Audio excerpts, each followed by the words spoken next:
Well, hello, Deborah. Welcome to the show. I'm so glad that you're here. Thanks so much for having me.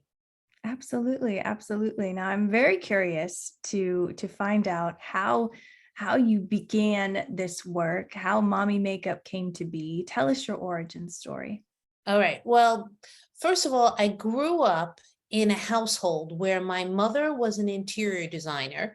So there was color and design and textures and fabrics all around me my entire life. My grandmother was my maternal grandmother. She was a woman ahead of her time. She was a fur designer and had her own fur salon. So she was this entrepreneurial spirit in the 40s and 50s when it was not chic to be a working mother. She was, and again, all about texture and color and design. So that was kind of like in my blood from the beginning. As I grew up, I got into theater, and in college I majored in musical theater and took a stage makeup course during my time there. And after I graduated, rather than having to wait tables or bartend, I worked as a makeup artist. And for a very long time, I had two careers, my acting career and my makeup career. And they both crisscrossed each other quite a bit. I'd do a show, I'd be in the dressing room. Someone would say, "Oh, I'm getting my headshots done. I need someone to do my makeup." "Oh, I can do it. I'm a makeup artist too." The photographer would like what I would do, and then I'd start working with the photographer. And then I also, through, I guess just knowing people, I started working with other brands where I would do makeup for other brands. And that was a big learning experience because I learned they would always teach, besides what I knew as my being a makeup artist, what the brand would want you to talk about and uh, emphasize was not, they didn't always match up. But, Hmm. I would always do my best to do both, to do what I honestly thought worked best for the client, but also try to keep the brand messaging on point as well. And then, so I worked for, at the time when I worked for a lot of brands, Smashbox. I launched Smashbox in Henry Bendel. I worked for Prescriptives. I worked for Laura Mercier, and I started working for Bobbi Brown. And when I was pregnant with my first daughter, who's now a teenager, I was working for Bobbi, and I'm on my maternity leave, and my daughter is born, and we're trying to do a date night, my husband and I, and my mother's watching the baby, and I had just a short amount of time to like get out, have dinner, and come back because I had to be back for the next nursing. And I'm trying to put myself together, and I couldn't do it. It was just too many products because at Bobbi, their method, and I love the way the end result was always beautiful, but there were like 15 individual items, each with its own brush just to get a basic polished look. And we came back from dinner and I was like, God, why did I get so like discombobulated? Hmm. And it ended up that the next day I lined up everything. It was 15 products. I'm like, there's no way with a baby I'm ever going to be able to do this again. At the same time, I was going to these new mother lunches where once a week, a bunch of moms and their babies would get together and we'd have lunch. And sometimes it would be in a restaurant, and sometimes it would be a picnic in the park. And all the moms knew I was a makeup artist. And so they would ask me, God, it's like, do I have to choose between unloading the dishwasher or putting on makeup? It's just so complicated now with the baby, and I get interrupted. And so it was like I had this aha moment that between my own experience and from what all these moms were telling me, I'm like, there's definitely a need here. And I always say necessity is the mother of invention. It's also the mother of mommy makeup. And because becoming a mom was what was the catalyst for this idea of doing a multitasking, easy to use, talc-free, paraben-free, clean beauty line, I thought, why not name it Mommy Makeup and Clean Beauty for Busy Women? And when I got this idea, clean beauty was not a thing. Like it Oh. was not called clean beauty. I just wanted the line because I had I have sensitive skin myself.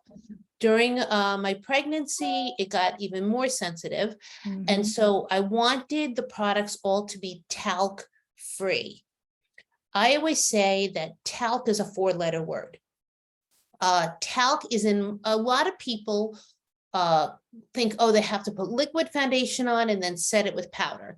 And powder, most powders have talc in them, and then talc is drying and it itches the skin, it irritates the skin. And also this whole thing with asbestos being found in talc, it was just, yeah, unless I didn't talc even know is, that. yeah, talc, that's whole Johnson and Johnson thing that's going on. That's because there Oh, was asbestos found in the talc and it wasn't removed properly. And so that's what's causing all these medical issues for women. And so I didn't want any talc in the products, and I didn't want any parabens because that also affects your hormones. I wanted it to be allergy tested, non-comedogenic, meaning it doesn't clog your pores. And so just by knowing what I wanted in it, there was no such thing as clean beauty when I came up with this idea, but it ended up being clean beauty before clean beauty was a thing. ugh, I love it. And there's so many directions we could go with that amazing introduction, but I want to ask, because I felt this in my own life, like what is it about becoming a mother where it just focuses your life so intensely? What you do want out of life, how you want to spend your time, and more specifically maybe how you don't want to spend your time and what you don't Mhm. want to be doing. So why do you think motherhood specifically does that to us? I think, well, my mom said to me when I was pregnant, and my mom is deceased, so I look back and I always like think of her words of wisdom. She said to me, "You are going to have this baby that is like a mound of clay that you can mold the way you want to, or that you can mold into the kind of person that you think could make a difference in the world." And I think that uh, it is that responsibility and that blessing at the same time really makes you do a bunch of things like unconsciously. It makes you prioritize what's important. It Yeah. makes you uh conscious of what your child is exposed to, and then doing all and it also it makes you want to be it makes you, it forces you to be more organized with your time, because you don't, yes, you love your child, but you also need to have some of your own autonomy. So carving out your own time is a big deal. And what you do with that time that you carve out is also really a big deal.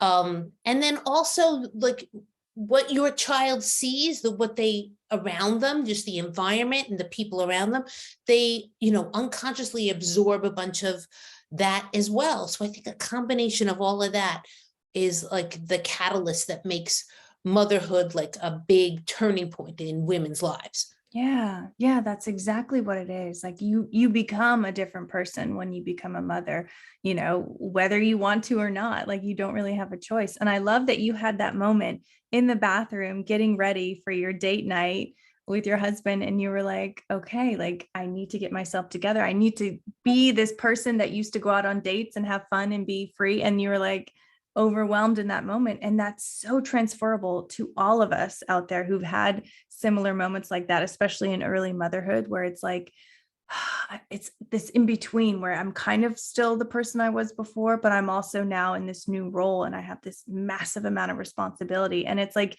you saw that, that moment, like I can help moms deal with that friction that happens, especially in early motherhood. I love that you had that clarity based on your own experience, and who you worked for before. Well, I don't know that uh it was just something, it was a combination of the bathroom moment and the need of hearing it from all these other women who were going through the same process as me. I mean, I would always say I barely have time to brush my teeth, let alone put on my makeup. Or when the early days, like getting a shower in was like the big thing. If I could get a shower in today was a success, Yeah. So with all that in mind, it was like 15 products, 13 products, no matter how great the end result looks. I understood also why, when before I had my daughters, women would like carve out that time and sit down in front of me. And as clients would say, this looks beautiful, but I'm not going to have time for this. And I didn't really get it Yeah. until it happened to myself. And I'm like, now I understand. And there is a real need for this. Now, like I said, the line is called Mommy Makeup because becoming a mom was a catalyst.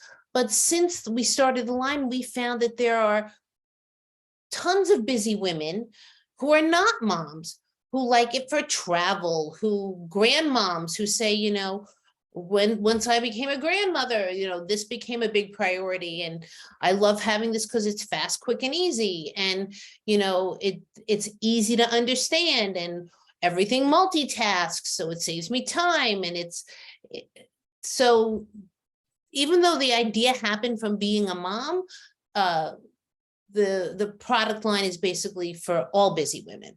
Yeah. Yeah. Because I think too, like you go on TikTok, you go on Instagram, everyone is doing makeup and everyone is showing all these different ways. There's a million different ways to do makeup. There's a million different products, but you have really condensed it down to the must-haves. And like you said, things are transferable. Like I'm wearing the multi-stick as a blush and as a lipstick. I am obsessed with it because it just goes on so silky and smooth and has that staying power that I need. So let's take our audience through what actually is involved in the mommy makeup line so that they know exactly what they would get if they purchased it.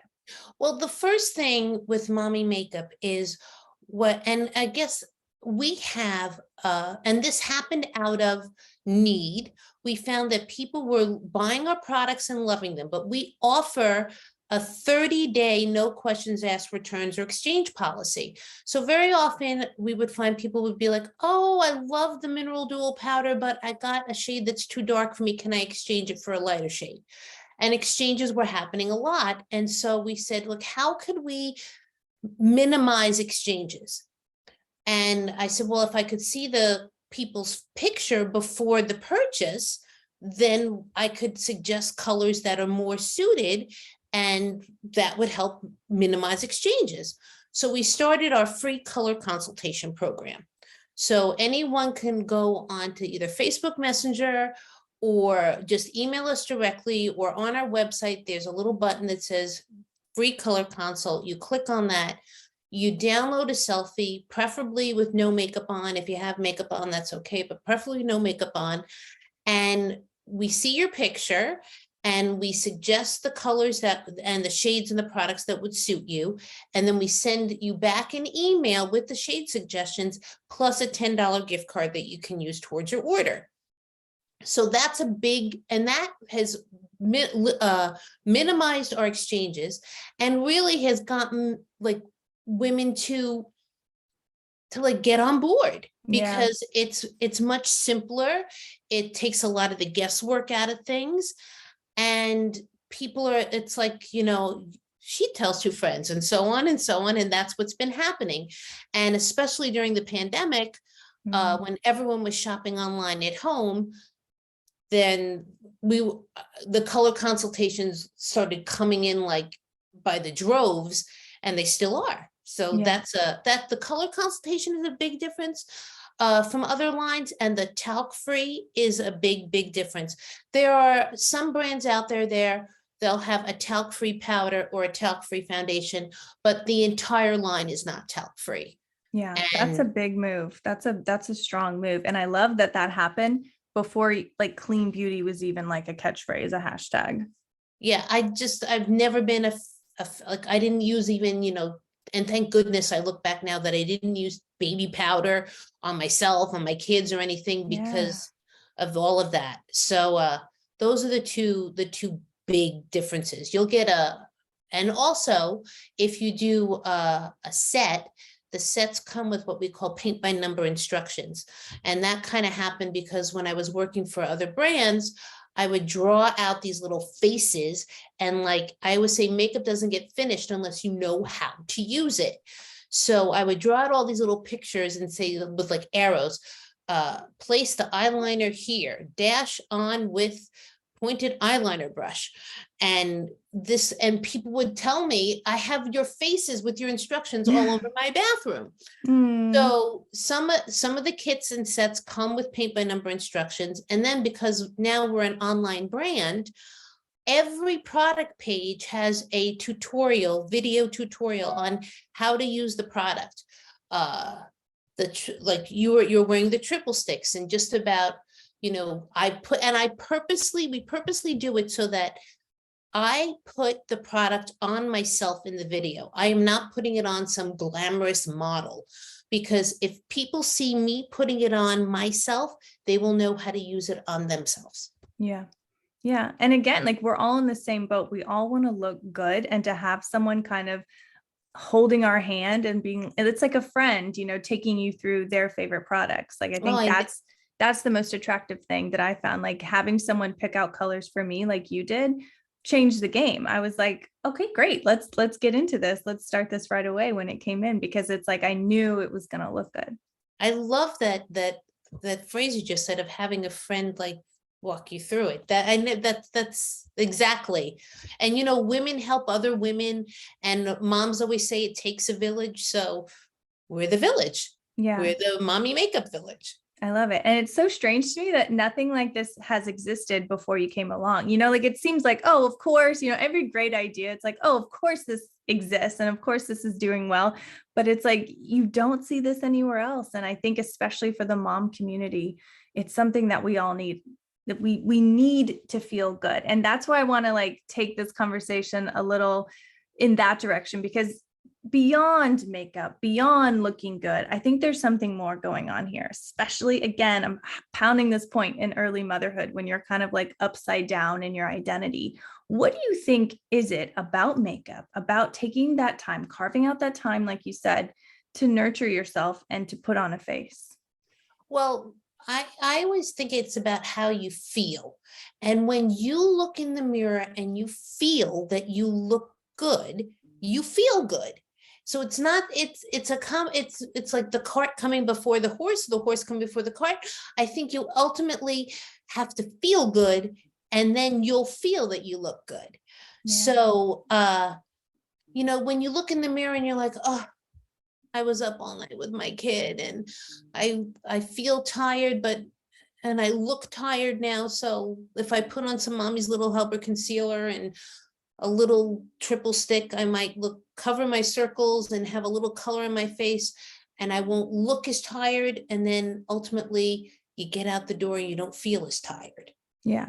Yeah. It's almost like you trick your brain into being like, no, Yes. I look good. I feel good. I'm crushing this motherhood thing. Like Yep. it is such a weird, like psychological trick that you can do. But to me, it's like, even now my kids are, 7 and 10. So I feel like I have a little more time, and they're both boys. So they're kind of just Mhm. running around. But it's like, even now when I take a little time and I freshen up and I go into the bathroom and then I come out feeling like I'm put together, like I've got things under control, at least, visibly, it does. It makes you feel more optimistic, happier, more in control. And that to me is a cascading effect onto all other areas of life, work, So true. parenting, everything. So true. And a favorite saying of mine is, beauty begins the moment you decide to be yourself. Mm, And that Coco Chanel said that. And finding that you knew who yourself was before you had your children. Then you have your children and you go through this period. It's like you're transitioning into motherhood. You still want to have your autonomy. So it's that finding yourself. And I feel that your style, not just your makeup, but like your style, your clothes change, because it's like, I'm not going to be wearing this fancy blouse for my infant to spit up on or whatever. But you somehow transition and find your whole sense of style will change or morph slightly. And then you come out being yourself, and then you feel your best. yeah. Do you think that motherhood creates your best self through the hard times? What's your take on that? Because do you feel like you were more driven and who you really are before becoming a mom? Or do you feel like that woman came out because of the struggle and the friction that you experienced as a mother? I think not only, yes, I agree that you're becoming a mom does, it brings out your best self in many ways. Um, but I think a lot of it is that you put your little watcher on, like, because you're molding the clay, what do you want them to emulate? That Mm, really, I think, for me, was a big thing. I became much more patient when, as a mom. I also became much more empathetic because I would look at my kids and be like, ah, so this is, they don't know what this could do to them. So explaining it is like, you don't want to explain it to shock them. You want to explain it and give them more knowledge. That was a huge thing for yeah. me. Yeah. Yeah. Are your daughters involved with the brand at all? A little bit, yeah. In fact, I'm not sure what shade triple stick you're wearing. This Is was I think it was the rose some. Tess? Yes, yes, yes, yes. Tess? Okay, Tess is my younger daughter's middle name. Oh, I love it. And a lot of the colors are are female names. Some of them are uh like names from like Angelica. My girls were really, I came out with the Stay Put Matte Lip Cream shortly after Hamilton. And my girls loved Angelica Schuyler. So this color, which is like a rose gold color in the Stay Put Matte Lip Cream, I thought it had a very angelic like color to it, like it was uh has a little shimmer. So I said, oh, we'll name this Angelica because of Angelica Schuyler. So uh I love that. yeah. Do you ever foresee the brand getting into stores or being used exclusively on Broadway or in the industry? Have you ever thought Well, about that? it's funny that you say that because shortly after, originally when I came up with the idea for this, I said I was shopping online completely. I didn't, because I would shop online when my children were napping and when they were sleeping at night. Um, and so I said, well, most of my mom friends would tell me they're doing the same thing. And we would send each other links of the products that were good. This is a great bib that, doesn't get the food all over the tray or whatever. Um, so I originally thought that it should be an online brand. And then people started hearing about us and everyone was like, oh, you have to get into retail. You have to get into retail. And we did this big show in summer of 2008 in Las Vegas called Cosmoprof. And we were going to go into all of these retail stores and department stores and everything. And then the fall, like November, December 2008, the market crashed. Everyone said, all the retailers said, up, we can't bring on any new brands. Some people didn't even have their jobs anymore because they consolidated down on teams. And we were back to just being online again. And so we did what we had to do. We pivoted. We reached out. Besides our website, we're on other websites as well, other beauty websites, bigger, more reach websites, but that's how we pivoted. And I don't think at this point in time we're going to go into stores because shopping online was originally the main idea. But I'm not ever going to say never. So it's Yeah. possible, but it's not likely at this point.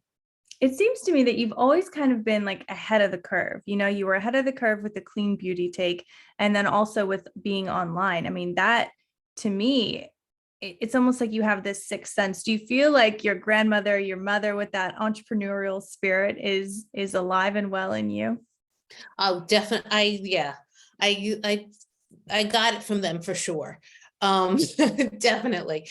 I think it's just because from my experience of working with women as clients, but also I was, as an actor, I would be in front of the camera, but then as a makeup artist, I was behind the camera. So I had a different approach to beauty because I could see it from so many different angles. And I guess also just from the influence of my mom and my grandmother always doing their own thing, it just gave me the courage to just go with my gut and say, this is what's needed. And there's nothing else like this. Let's go for it. So, only live once, got to go for it. I love that. I love that. Were there any other, and we're almost to the end of time, but were there any other non-negotiables that you had in mind when you were creating this line? Yeah. Like I said, well, the talc free, making sure that people knew how to use their makeup. So providing video tutorials. But another big thing, I wanted it made here in the United States. Mm. A lot of brands will outsource certain products. They'll have their pencils made overseas. They'll have the lipsticks made, in Asia. They'll make the nail polish here or something. I wanted all the products that are used on the skin to be made here in the United States, for a few reasons. One was, first of all, it's good for the country, good for the economy. Second of all, this way I know what's in it. Regulations for cosmetics are regulated by the FDA.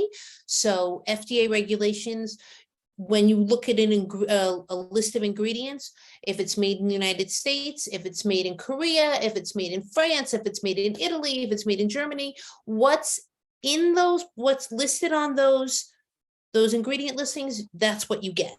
But other countries, if it's made when it says made in PCR or made in Asia, different countries in Asia, you could, what's in there and what the ingredients say and what's actually in the product don't always line up. And Wow. so that was important. So having it made here in the US was a big deal too. Yeah. And then I And have, offering free shipping. That was another thing. I hate paying for shipping. And so we offer free shipping for all US orders. I love it. I love it.